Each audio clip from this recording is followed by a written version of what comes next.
Have you ever had a shift where immediately after getting a handoff report, you're like, this is too heavy. This is too much. I'm not going to get through this. This is going to be the worst shift ever. And you're like, it's so many things to do. So many different patients have so many things going on. Transfers, critical lab values need to be transferred, possibly almost declining, needed ERT, so many things. And it seems like you're never going to be able to get through it. How will I be able to navigate and get through this? So I'm going to give you 3 ways that I prioritize and handle heavy patient loads. Okay, and the first 3 things that I do are delegate, do, and delay.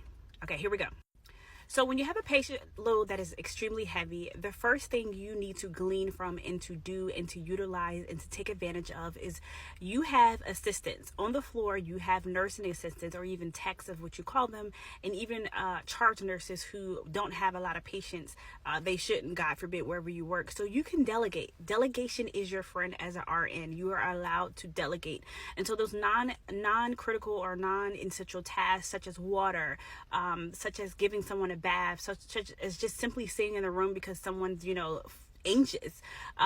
Those things that are critical, that are not critical, you can delegate to your CNA in order to help you have some time in order to intervene for some of those critical nursing things. For as a charge nurse, you can also delegate to them as well. A lot of times charges are all already, slammed, but if they have time and you see they're kind of not busy, reach out to them, tell them what state you're in right now and figure out where they can help you, because you need time to actually attend to all of your other patients. So delegate. Delegation is your friend when you have a heavy patient load.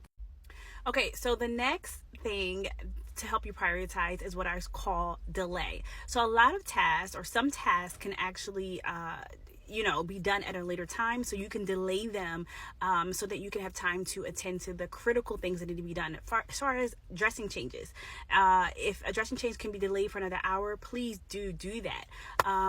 So many other things, but if there is a nursing task that can be delayed that does not leave your patient at a deficit, do it. Delay it. Put it on your to-do list and come back when you are at a good place. Okay, so the last thing is do. You want to focus on essential tasks that basically could alter a patient's well-being or safety. So if you have a patient that has a critical lab value and the patient, as far as the hemoglobin is low, and the doctor wants you to draw that, you can also delegate that, but a lot of times you want to go and assess the patient and see, if they're bleeding and things of that sort. But if it's something that's critical that needs to be done, like a critical assessment on a patient, maybe who is hypertensive, hypotensive, has a cardiac arrhythmia going on, you need to assess that patient. So that's something that you do. You cannot delay that. You cannot delegate that, but do those things. And so these are the 3 things that I use on a daily basis on a med-surg floor, because things are always haywire sometimes on the med-surg floor. There's so many things going on. A lot of people come in for one main thing, but they have so many different core mobilities.